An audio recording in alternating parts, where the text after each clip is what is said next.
This is a video response to Austrian economy on Twitter. I have started creating video responses to tweets that seem to get a little bit too complex for the 140 character limit of Twitter. So the issue that Austrian economy and I have been discussing is the meaning of the word coercion and what exactly constitutes coercion. I use the word coercion often as I feel that this term most accurately describes the most common ethical violations in our society, with theft being a close second and actual violence being a rather long third. I take the position that the threat of force or theft is a necessary condition of coercion. Where there is no such threat of force or theft, therefore there is no coercion. This is the same as saying the presence of oxygen is a necessary condition for combustion.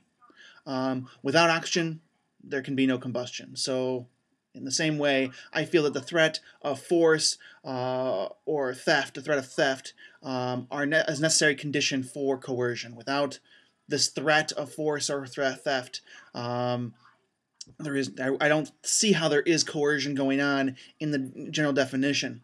And, I'm one of the last people who would say, go to the dictionary for the definition of words, because as a person interested in philosophy, I'm continually surprised at the ability of a dictionary to define words with confused concepts.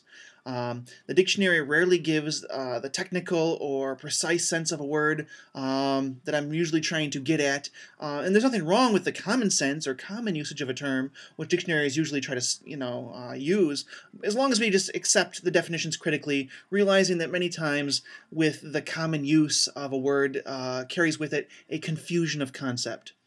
And it's just this confusion of concept which I think Austrian economy and I are struggling with. I am in agreement with Merriam-Webster.com when they define coercion as to restrain or dominate by force, or to achieve by force or threat, or to compel to an act or choice. And I think here the word compel again is describing or intimating this threat of force. And even if we are not to trust Merriam-Webster, well, let's look at the Wikipedia entry on coercion. It says that coercion is the practice of forcing another party to behave in an involuntary manner, whether through action or inaction, by use of threats or intimidation or some other form of pressure or force. So, again, in the context of the word coercion, the use of a threat of force or violence is employed. So, it seems that Austrian economy seems to say that there are other potential meanings of the term coercion. And the one example that he gives me, or that he gave me, is that using the threat of economic and social boycotting to persuade someone. And I think my general response to his example is that this is kind of a loose and colloquial term of the word coerce. If boycotting simply means nothing more than a consumer decision not to make purchases from particular suppliers as a form of commercial protest, then this really isn't coercion in the proper technical sense. Boycotting represents a choice not to associate with someone. If boycotting were to be considered an act of coercion, then it would seem to me that if a wife wished to divorce herself from her husband, she could be said to be coercing her husband. That doesn't make sense to me. It doesn't fit with my understanding of coercion. So, I do think that boycotting can be, a kind of manipulation or an attempt to gain influence, but it isn't coercion specifically. Divorce and boycotting are not of themselves coercive acts. They might be manipulative. They often take the form of, if you don't do what I want, then I won't buy from you, or I'll leave you, or something like that.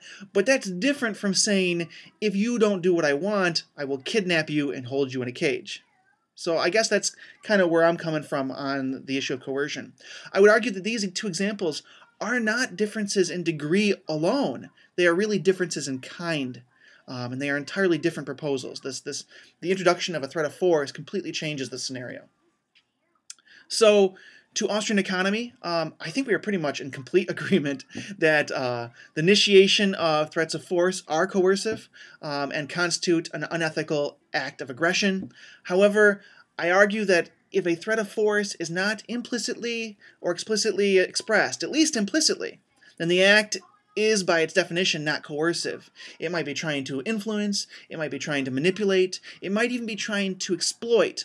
But if there is no threat to harm or steal, then it isn't coercion. And I think often this confusion in the definition comes about by people who want to try to make an act seem worse than it really is. So they use a stronger word like coerce, because, if I am coerced by McDonald's to buy their dollar menu, and that's a really extreme, word to use, rather than I am slightly influenced by McDonald's marketing and campaign and dollar menu. So, that seems like, oh, well, I'm responsible for buying from McDonald's dollar menu.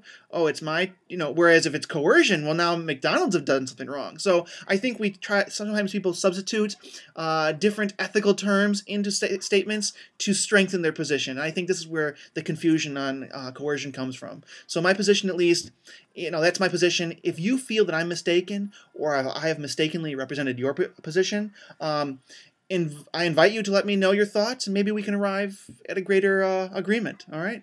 So, Austrian Economy, thank you so much for watching, and I appreciate the discussion.